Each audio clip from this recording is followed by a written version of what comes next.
Hello everybody, I'm a diary maker. I specialize in making handmade junk journals, and this year I am focusing really heavily on in-person markets. So I have my series, my small business diaries, where I go over and share with you guys exactly what I do, what it takes to build a small business, a brand, a community. I am trying so hard and working so hard to make this a sustainable business, which is kind of funny because handmade is like a lot of work and sometimes underappreciated. But hey, look, I'm doing my very best and I am really excited to be able to share it with you guys. I know you will appreciate what I create and whatever the hell is to come. So I obviously would like to be as transparent as possible. That is just me. I'm an oversharer. And I'm still recovering from a bit of a sickness, so my voice just drops, like, you know what I mean? Like, it's like I can't even finish my sentences without like just running out of breath still. But it's okay, I'm fine, I'm on the mend. There is something prickly in my shirt. I'm like terrified. I thought it was a spider, I'm not gonna lie, but it's just my tag, it's fine. Why do I think it's a spider? Because I live in Australia and it's scary out here.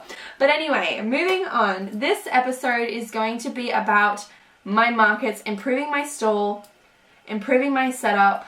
Let's get into it, guys. Let's start making some shelves. And you know what? We're gonna have a successful market this time. I know it. I know for a fact. I have a good feeling about this one, guys. So stay tuned to find out all the deets about it. After my last market, I wrote down every little thing that I thought I could make or improve, or anything that I could do to just make my stall a better place to visit and a better experience for those coming through. I also wanted to find a way to make my stall more interactive. Even if people don't want to purchase something, it's always nice to leave a lasting impression for next time, because you just never know what type of audience or demographic is going to come through your stall.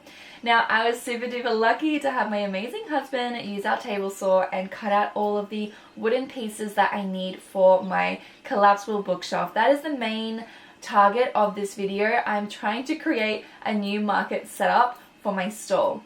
Now, a lovely lady at the last market had this beautiful collapsible bookshelf, and she showed me the YouTube video that she watched to follow. This is my interpretation of that video. I will link it in the description as well if you want to have a little look-see. But yes, this is my husband cutting out all of the wood that I need for it. This is adjusted to what I need specifically for my stall. I just used the video as inspiration, I guess you could say. I was also very lucky to get these free pallets. My dad is a truck driver, so it made it super duper easy to get some free pallets from him. Now, these are treated to a degree, so I had to be very careful when sanding it. Obviously, you don't want to breathe that in, and because they're pallets, they were super duper rough and required quite a lot of sanding. So yes, they were free, but labor-wise, it was quite extensive. In saying that though, even if I went and bought like brand new wood, I guess you could say, it would still need sanding and things like that to make it a lot more nicer to touch and all of that stuff. So here is me on the second day going through. I was also filling in any holes and cracks because I want these shelves to be really nice and splinter free, because we're going to be handling them quite a lot with the markets. These little tiny pieces are really time consuming. I sat here for so long, and I'm just laughing at my appearance right now. I probably look really funny. I was supposed to wear glasses, protective eyewear, but unfortunately every time I did that it just got foggy and was awful, so I couldn't wear them. Now here I am trying to align the bookshelf, and I decided to get out the leveler because I have a tendency of winging things, and when you're trying to get things to be straight, that's never a good idea.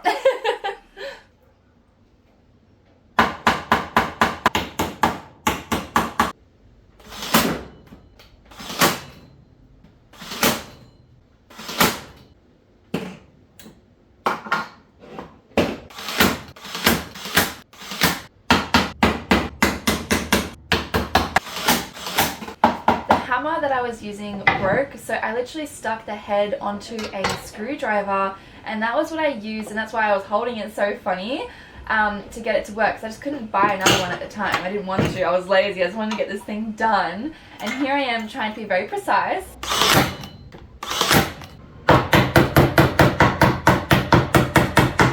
Yeah. Improvise, baby. Improvise. Always. Here now I need to get the hinges and stick them on so that way they close in on themselves and are easy for storage.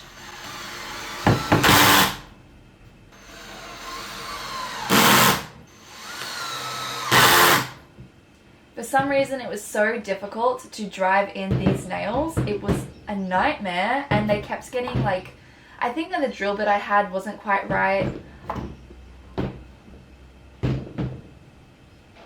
What the fuck is it?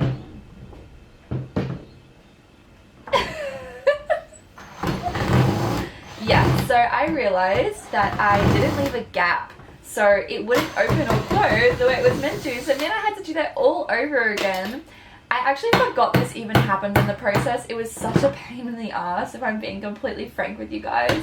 But I managed. I found a better alternative.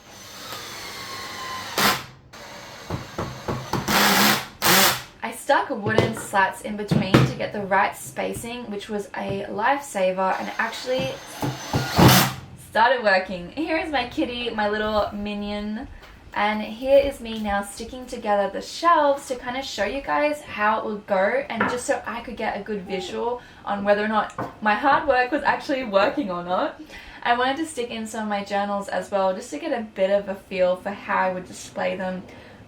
I'm just so excited and eager to see how this is all going to go together. Now it's on to painting. I wanted to leave these their natural wood color, but because I had to use that filler to fill in all the gaps and holes in these, I thought it would just be nicer to use a beautiful white. This is actually a semi-gloss, so it's super easy to clean, and it was really nice. I did all of those and they were all pre-primed. Look at me go. I'm actually doing things properly for once. And here is all of the bookshelf edges. I don't know what I'm going to call it. Open it, Mom. Open. Oh, we need to say louder. Open. Open. Oh, we need to say it louder.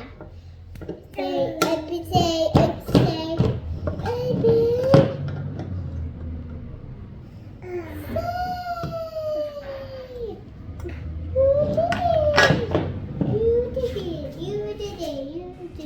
My daughter's singing was so gorgeous.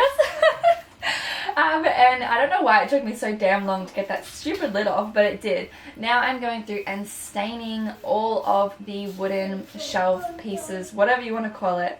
And I really love this color. This was, I think, walnut color or chestnut.